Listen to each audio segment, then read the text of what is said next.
Yes, that list does get a little bit daunting, I must say. And the longer I've been in business, the longer the list gets.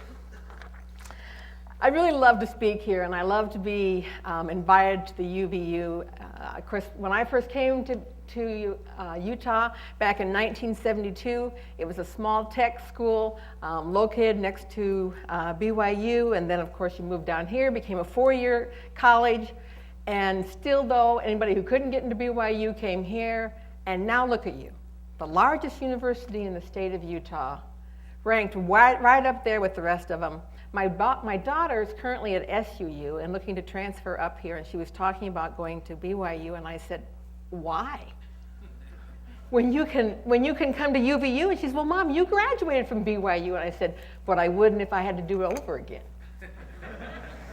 Anyway, Randy Beckham sent me an email of the things he wanted me to cover today, and so I just kind of want to give you all that I'm supposed to cover. What it takes to be a successful business leader in this community and throughout the region. Okay. Teach us about hard work, dedication, conviction, and sacrifice. Okay. Can I really succeed in business as a woman? Okay, how long do I have? Some principles and dedications it takes to be successful in an exciting high-end catering industry. Okay, so now we're into the second hour. Speak about your personal career, some frustrations as well as some good times. Give us some advice. If you had it to do all over again, what would you do differently? Advise us on some key points of successful business leadership and how these traits distinguish true leaders from others. And you have 45 minutes. Okay. Well, check out my book if I ever write it, okay, because that's where it'll be. What it takes to be a successful business leader is a little bit different than what it takes perhaps to be successful in business. Because I know many people who are successful in business, but they aren't necessarily leaders. For me, a leader is someone who has longevity, someone who's made it past the first 5 years. Yes, they may be successful, but for how long? And when you're a leader, you're someone that someone looks to. You have to have had some sort of level of integrity. People have to have trusted you. You don't look to a leader unless you trust them. And so for me, that's one of the biggest things that I've always wanted in my life and in my business was to be a person who was of integrity. I remember early on in my business, Geneva Steel had just opened up and Joe Cannon was put in as the CEO, and I had just started and I was catering their board meetings, and I was taking their continental breakfast and serving their coffee, and I'd be the little mouse sitting in the corner while they'd have these high-powered business board meetings going on, but I listened and I learned. The things that were taught in that board meeting really shaped who I am and what my business was about for the next 26 years. I remember at one time, one of the board members stood up and he said, I want to tell you about Joe Cannon and the kind of individual who stands as your CEO. He said, I'm an accountant in Washington, D.C., and Joe was one of my clients. Now, if you can imagine being an accountant in Washington, D.C., I have everyone come to me and say, if I do this on my taxes, can I get by with that? If I do this and I hide this over here, will the IRS ever find it? And he said, Joe Cannon comes to me and says, keep me as far away from that line as you can. And I sat there and I heard that and I thought, you know what? When I grow up, that's who I want to be. I want that said about me. That if nothing else, I was a woman of integrity and that people could trust me and that I was accountable for my actions. Being accountable is like one of these basic lessons you should be learning coming out of the cradle. I think about, even for example, back with Adam and Eve, it was their first big mistake. What happened here? Well, I don't know. Eve made me do it. And Eve, what happened? It was the serpent. It was the serpent. Okay, we fought so hard to have this ability to be accountable, and the first thing we get down here, we want to give it away. We want to be involved in blame. Well, the bad thing about blame is you can't ever change where you are right now, today, if it's the fault of someone else. The good news about being accountable If you're responsible for where you are right now in your life with what you're doing, it's 100% on your shoulders, not your parents, not your roommates, not your siblings, not the cops who stopped you this morning, none of those things. The good news is that you can change it. If you don't like where you are today, you can change it because you're accountable for where you are. That makes a good business leader. They cannot be involved in blame. They know that they're accountable for where they are in their life and what they've achieved 100%. They're accountable for their failures as well. And they can learn from them and change them. Now, some of the principles they wanted me to talk about were hard work, commitment, being dedicated. There's probably nobody in this room that can talk to you more about hard work than I can. It was my hallmark. When I started my catering company, I had 2 small boys that were very small, and I tried to be a mom and a wife and a business person. My husband suffered from several different problems and was not able to work, and so I kind of had to take the reins and become the bread earner in our family. And as I did that, I kind of found that my career took over my life. And when I say I worked 18 hours a day, I literally did work 18 hours a day. Slept 4, was with my family 2, and I did that for 18 years. I convinced myself that I only needed 4 hours of sleep, and that's all I took and allowed myself for 18 years. Now, so if you want to talk to me about hard work, get down here and do what I did, okay? It takes hard work. If I could go back and change one thing, maybe it might be that. Maybe I thought, maybe I didn't need to earn as much as I earned. I could have hired more people. I could have hired more support staff. But I was willing to do it. And I knew what it meant to do hard work. I knew what it meant to be dedicated to my company, to let nothing else waver me. I knew what it meant to be committed to a vision that had been given me of what culinary crafts could become. But all those 3 qualities, hard work, commitment, and dedication, mean nothing if you're going the wrong direction. You can work all you want. You can be committed all you want. You can be dedicated all you want if you're heading in the wrong direction. So before we talk about things like hard work, commitment, and dedication, we need to talk about vision. You need to decide where it is you want to be. And not where you want to be as much as what you want to be. We're human beings. We're not human doings. So when I talk to people, particularly students your age, and I ask them, I say, where do you want to be in 30 years? I get the most amazing list of things. Well, I want to make my first $1 million by the time I'm 30 so I can be a member of YPO, okay? I want to live in this area, and I want to have a wife, and I want to do this, and it's very important for me to be part of this organization, and I want to have accomplished this, and I want to be able to do this, and those are lists of do's. Anybody can have a list of do's, but what do you want to be? I want you to ponder that question. Who do you want to be when you reach the end? If you have the right vision, things like hard work, dedication, commitment will get you there. But you want to make sure that when you get there, it's where you want it to be. I know a lot of people in my life who have been successful, and when they get to the end and they look around and they think, and this is all there is? This is what I worked my entire life for? I recently went through a divorce about 1.5 years ago. As I watched half of everything I'd worked for walk out the door. So it'd be easy for me to say, and this is all there is after all that hard work? Other than I was able to say, but more than anything else, I am who I am. I'm the person I want to be. So no matter what walked out the door, I'm still happy where I am. Decide that today, guys, where you want to be, who you want to be. The rest of it follows. If the vision is clear,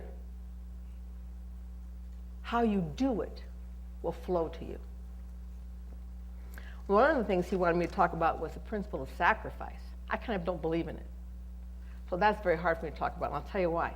I think in the long-term perspective of things, there's really no such thing as sacrifice. There's only such a thing as service. Anything that may have seemed a sacrifice to you can be seen as service.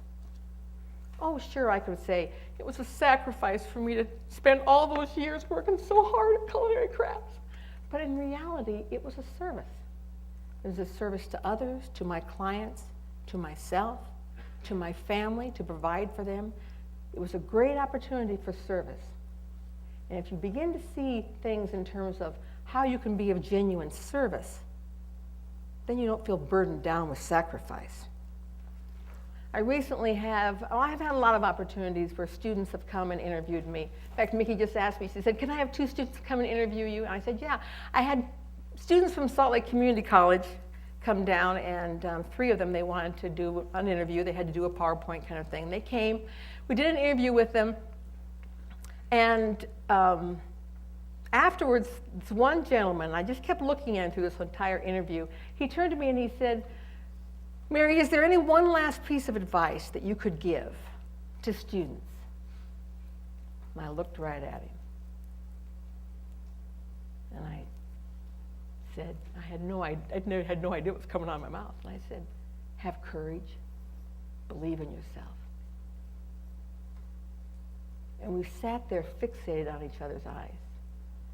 And then I said to him, did you think that was a piece of advice for everyone or for you? And he said, I felt like it was for me.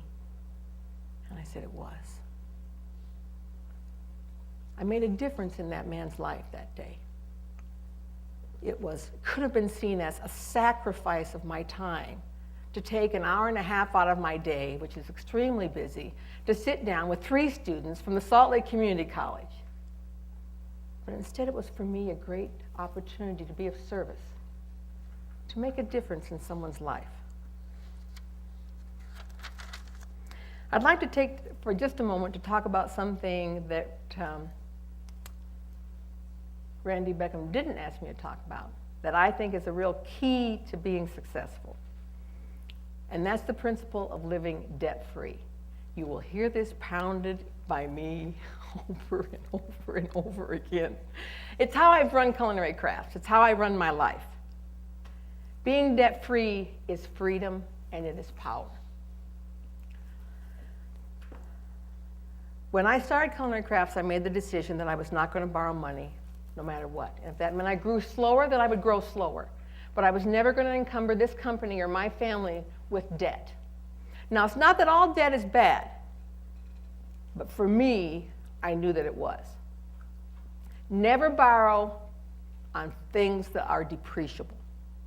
You can borrow money if it's something that's going to appreciate, but your interest will bear you down faster than anything depreciates.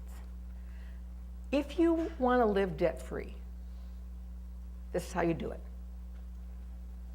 Whatever you're driving today, I want you to drive it for 4 more years. I want you to think about it. Think about that wreck that's sitting out in the parking lot and drive it for 4 more years. And today, start saving for your next car. And in 4 years, you're going to go in and you're going to lay down cash and you're going to pay for your next car. Now, it may not be in a Cadillac Escalade, but you're going to pay cash for it, whatever it is. And from that day on, you will never pay credit again for a car. 2 years ago, I went out, bought my new Mercedes, laid down cash. Why? Because ever so long ago, 26 years ago, I made the decision that I was not going to encumber myself or my family with burdens of debt on depreciable goods. I only had to do that one time. I drove that '79 black Cutlass till the wheels fell off of it. But I had enough money to go in the next time and pay cash. And it will instill in you a desire to live debt-free completely. Now, I did borrow money for my home. But my goal, once I did, was to pay it off as fast as I could. And I owned that home debt-free in 5 years. Because every bit of extra money I had went into paying off that home. I borrowed money on my business, the ground and the building that we bought. But I gave it everything I had. Everything that was left over went into paying that. And in those 5 years, I now own that building and that ground. When the recession came, there were companies, catering companies that had been in business longer than I had, who closed their doors. Why? Because they had encumbered with debt. And when business dropped off 40%, they couldn't meet the payments on their vans. They couldn't meet the payments on their buildings. They were already behind on their cost of goods with Cisco and Alliant and all their food suppliers. My business dropped off 40%. 40%. But my doors, I never once thought I was going to close them. Because there was not one person who was going to come and take away my building, take away a van, take away a piece of equipment. And my staff stood beside me because they knew that I had never bounced a paycheck to them. I'd never asked one person to wait on payment. I'd never asked one time for them to come in second behind me with being paid. And so they trusted me. Live debt-free, and it is the biggest piece of freedom and power that you will find.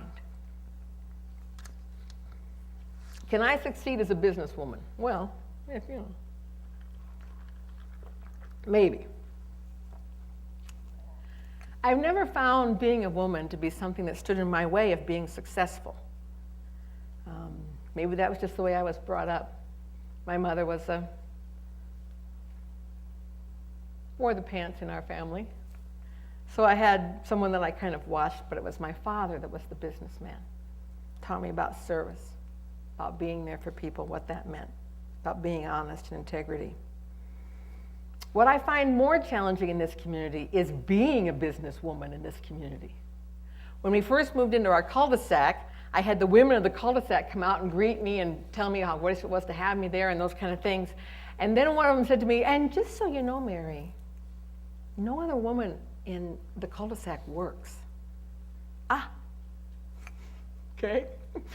What does that mean?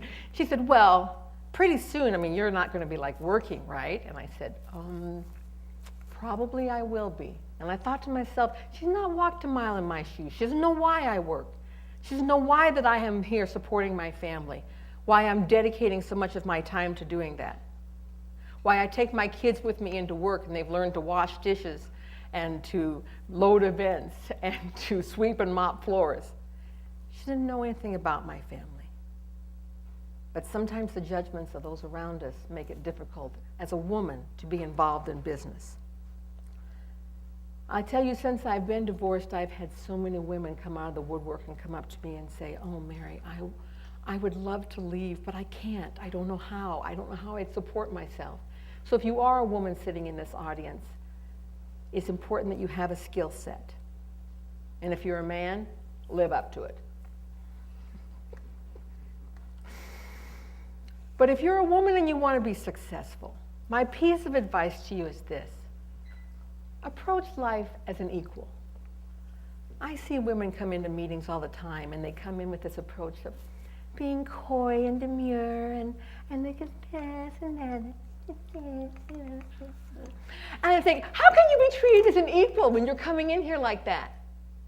And then I see other women come in, and they're aggressive, and they're powerful, and they come in and they want to just run the whole show, and they want to tell everybody what to do. And I'm like, Jiminy Christmas, how can you be treated as an equal when you come in here and you want to just let everybody know who you are?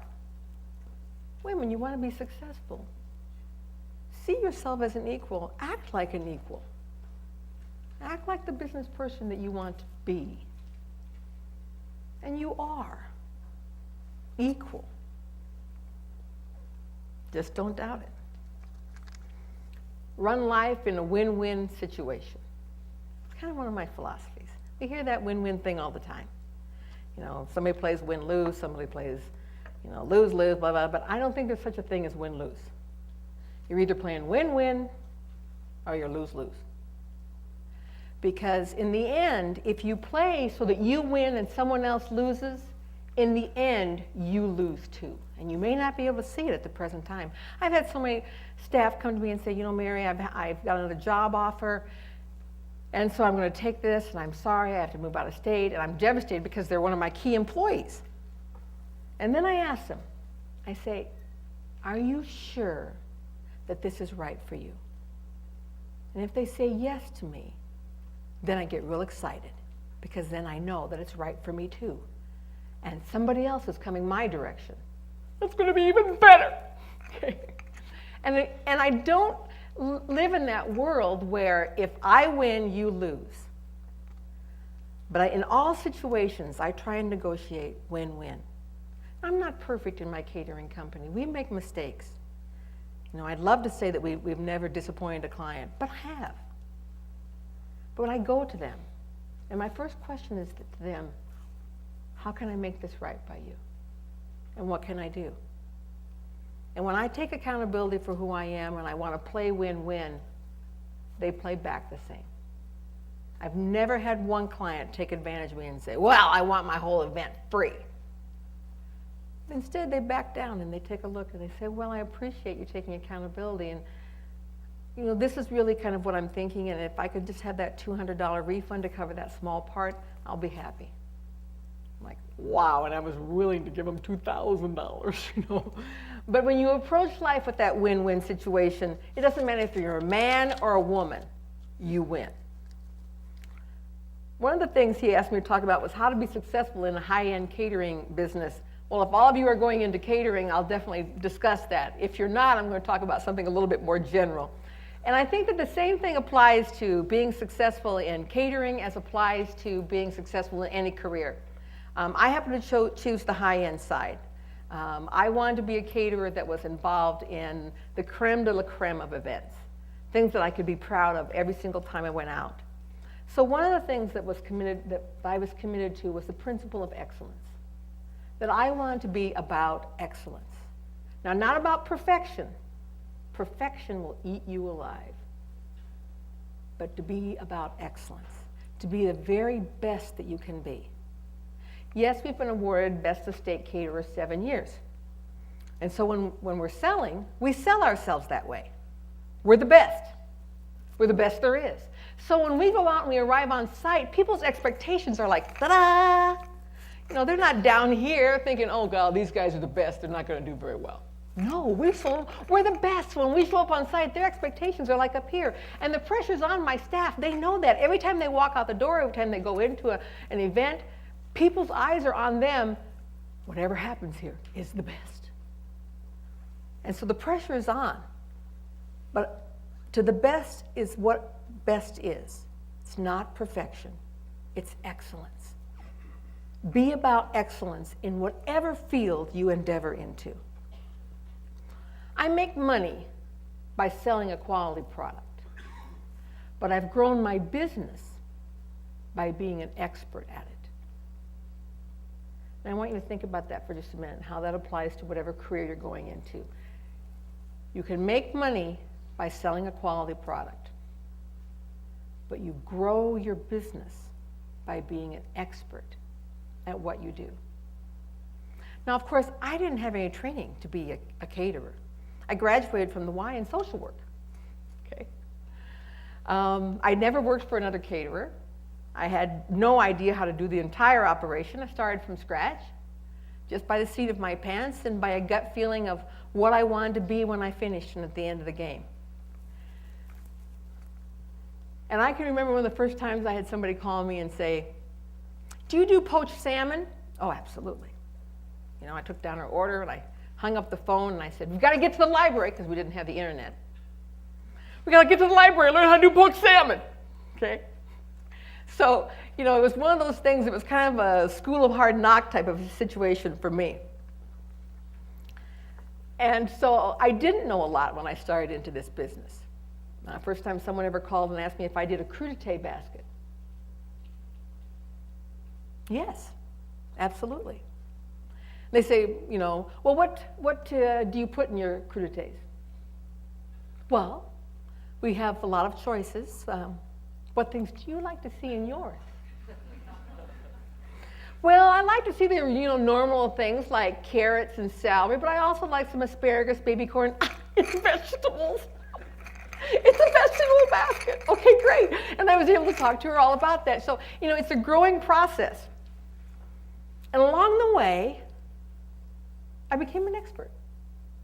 It was about after 10 years in the business, and somebody called me and they said, we're planning this big event. We'd love to have you come, give us your ideas, talk about layout and how you would run this. I thought, me? And when I arrived on site, I looked at this huge space. It was at the Gallivan Center downtown Salt Lake. The event was going to be for 6,000 people. And I realized I did know. I knew exactly how it should run. And I began to have confidence in myself. And I began to market that confidence. And I began to market that expertise. Now people call me, hello, Chris. Why did you show up here? Oh, okay. Chris is one of my good friends. She works with me in Women in Philanthropy, and she's also my accountant, who chastises me for giving away too much. But anyway, so as I grew in being an expert, people began to call me and want my presence at events, in planning events, in growing events. And that's what grew my business, is being an expert at what I did. Not just selling catering, but being an expert. And think about becoming an expert at whatever you do. Learn about every piece that you can about what you're doing. I'd like to deviate just another moment from what Randy had asked me to talk about. And another principle that I've tried to live by and that I think is extremely important. And it's the principle of abundance.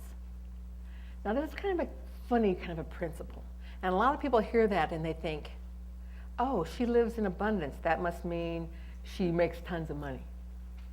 Or she lives in abundance and that must mean she's going to bring a lot of food to our event. But something more than that. Living in abundance looks like this. Picture yourself living on a beach. And you have your sandbox.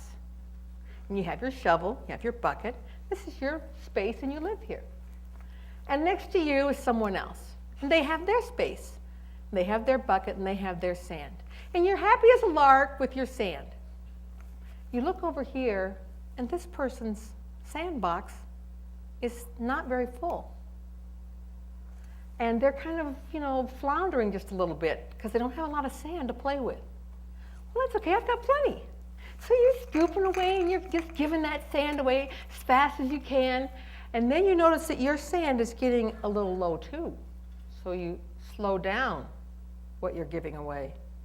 And then you notice that your box is getting a little bit empty, so you completely stop giving away your sand. But the thing you forget is that your sandbox is on a beach. And there's sand all around you. Now think about this principle for a minute. How many people do you know who live their life like this? With everything they've got tied up close to them. And they clutch it. Now my parents lived through the Depression, the real one. And it changed who they were. And my mom lived like this, afraid to give away a dime. There was not a piece of clothing that ever came into our home that she did not, before it left, cut out the zipper, every button, every hook, every eye, every snap, because you never know and there might not be another one. And that's how they lived their lives. It affected an entire generation. Do you know people like this? And I want to ask you, if you are living your life like this, how open are you to receive what's there for you on the beach? But if you live your life like this, you're not only open to give, but to receive. Because truly giving and receiving are the same emotion they're the same round. I can tell you when I sit like this and I dig those nails in the palms of my hands, it's not a very comfortable place. My blood pressure rises, my capillaries constrict, and by golly, I'm going to die of a heart attack. But when I live like this, my blood pressure lowers, it's 110/70. I feel good, and I'm ready to receive and give. That's the principle of abundance. Remember, you live on a beach.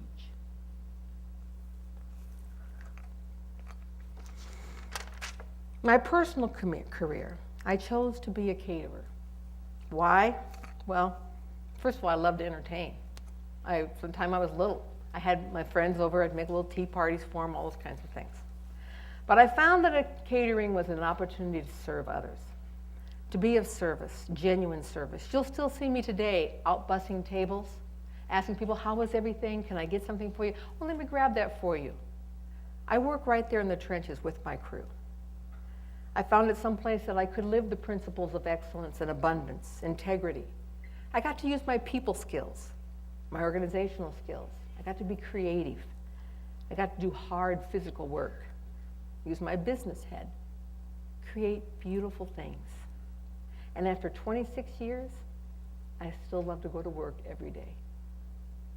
If you can say that at the end of your life, and end of your career, you'll have lived a life fulfilled. If I had to do all over again, what would I have done differently? You know, it's easy to live a life of regret. I don't want to do that. It's not where I am. I had someone say to me recently, do you regret the 28 years that Ron took, the 28 best years of your life? And I said, if they had been the 28 best years, I probably would. I got 28 good ones yet to come.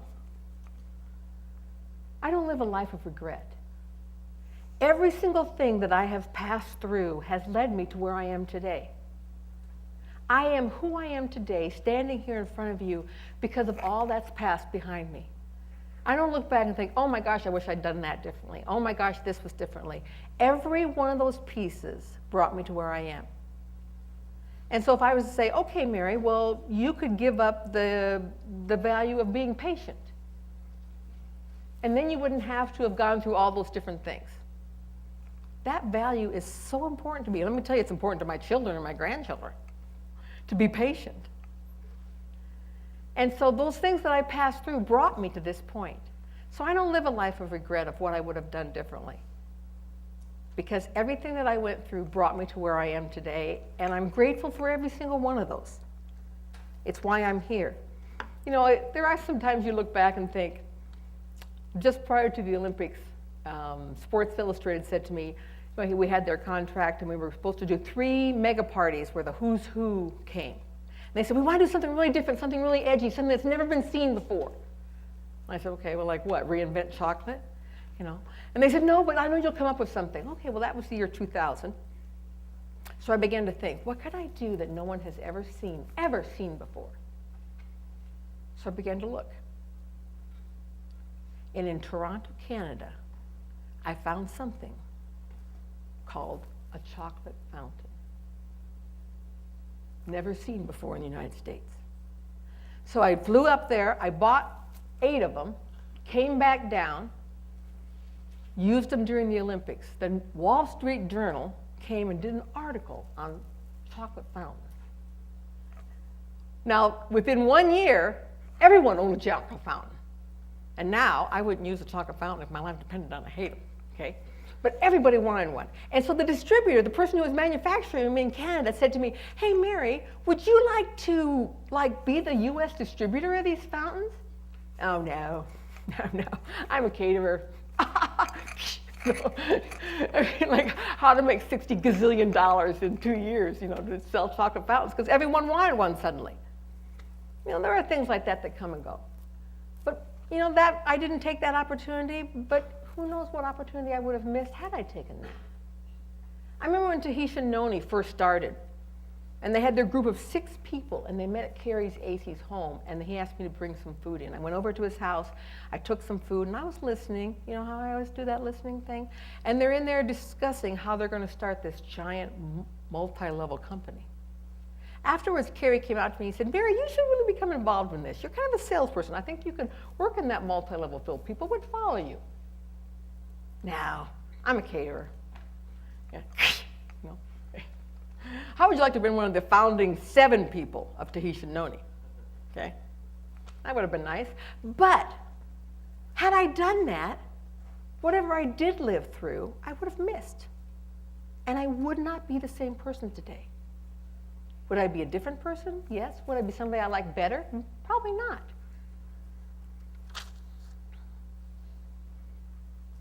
My last thing I'd like to talk about is the entrepreneurial V. Okay? Now the entrepreneurial V looks like this. There are 3 things they say that motivate people: achievement, relationships, and power. The true entrepreneur, you're taught, has a V that looks like this. And they're all about achievement. Relationships only matter to them in how they can get them to achievement and power, and then power. So their profile looks like this. Achievement's extremely important to the entrepreneur. Power is extremely important to the entrepreneur.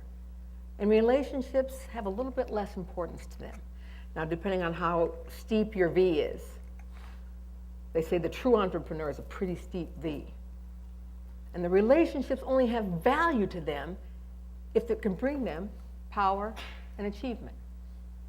Based on that model, I should be a failure. And I don't think that that's really what it is about. Now, achievement, I love to achieve. I love to, be a powerful person. I'm not saying that those things aren't important to me, but they're only as important as what they bring me in terms of relationships. As a student of business, it's easy for you to be caught up in what you're going to achieve and the power you're going to have at the expense of your relationships. And I ask you today to not do that. To be about relationships. For it's through relationships that you will end up the person you want to be. With that, I'd like to close by just simply saying, when you leave today, these are the principles I want you to remember. Be a person of integrity. Be committed. Be about service. Live in abundance. Always be about excellence. And that will lead you to the person you want to be. Thank you for having me.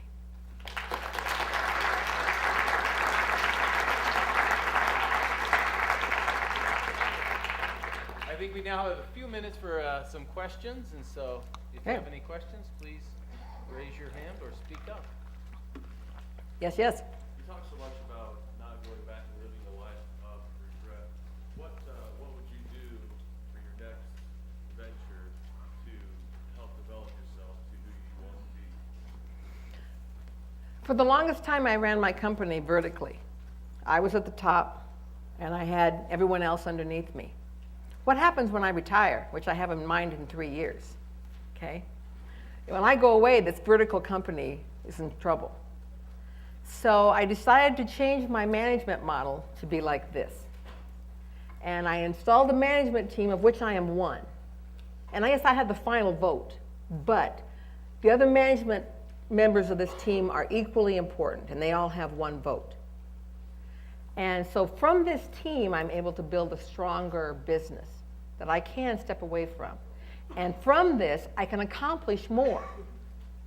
During the Olympics, I had to set up 26 events a day. I couldn't possibly oversee them from this position. But from this position, I began to grow a company.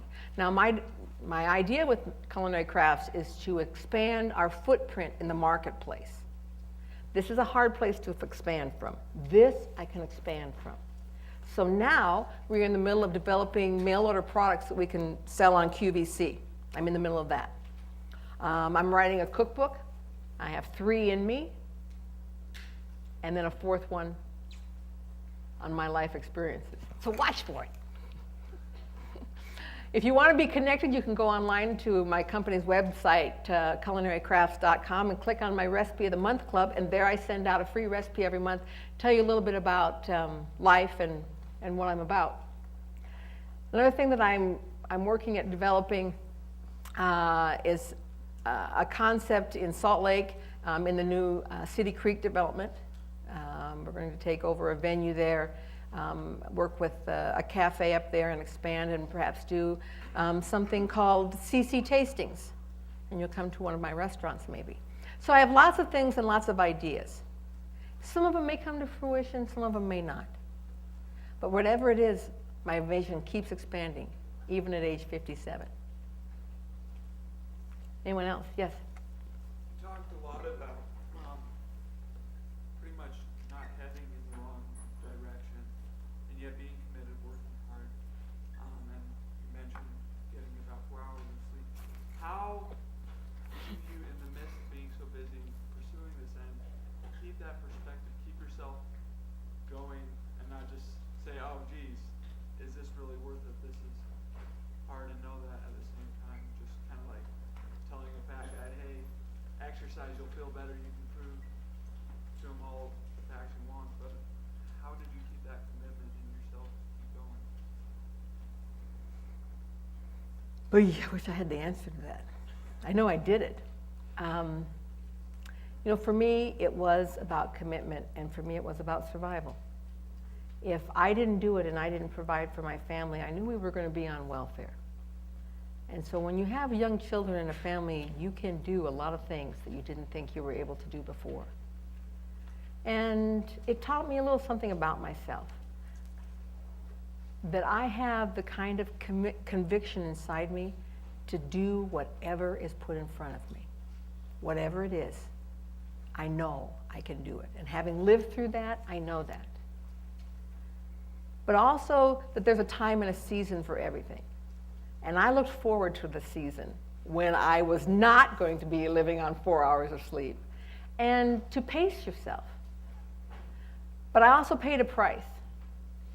When I turned 50 and they had my 50th birthday party, and afterwards I looked at those photos, I thought to myself, who the hell is that?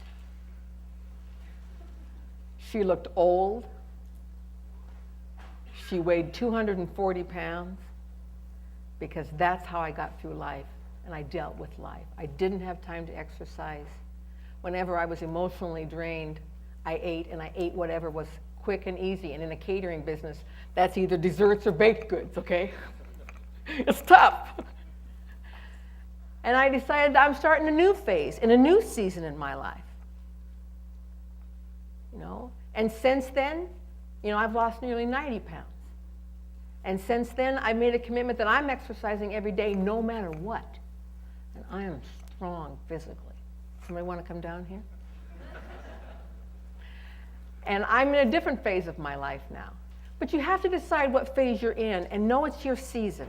If it's your season to be a mom, if it's your season to work hard, if it's your season to give everything and focus on this business and set aside other parts of your life right now. As long as you don't become so one-sided that you know that you're not going to go back and reclaim those. So find your season and map it out. Just know where the end goal is and where you want to be. One last question. Anything else? Yes? So many people are afraid to walk into that unknown. They're afraid of that, taking a step into the dark. What advice do you have to help people dispel that fear in their minds and keep them from starting, to keep them from being what they want to be and being just like everybody else? For 13 years, I had a PBS cooking show. And the way I opened and ended every show was this: if I can do it, you can do it. I mean, here I was somebody who graduated in social work. I never had a culinary degree. I didn't have my chef certificate. I didn't do any of those kinds of things. And if anyone was set up to fail, it was probably me. This overburdened working mother who was eating herself into oblivion. If anybody could not do it, it was me. And yet I learned to cook. I learned to be really good at it. And so I would start every show with, whatever I'm going to teach today, just so you know, you can do it because I learned how to do it. And I don't know how to do anything. Okay? But it is believing in yourself at deep, deep levels. And there's that ever-present question of which comes first, the chicken or the egg? Do you first have to get the confidence, and then you can go and do? Or by going and doing, do you get the confidence? It doesn't really matter which is first for you, as long as you begin. And when you begin, it will take you there. For me, it was just definitely starting first. One foot in front of the other. I had no idea what I was doing. I didn't have the confidence to do it. But I began. And after I had done it long enough, I began to see myself as competent. So if you don't feel you are, just begin. Just start. And eventually you will. You're the chicken or the egg. It doesn't matter. Only just begin. Thank you. Thanks, Dean. Well, we'd like to thank Mary today. I think we've been well fed, if you'll pardon the bad pun. But thank you for coming. We My appreciate pleasure. your My service. pleasure. Thanks so much, Dean.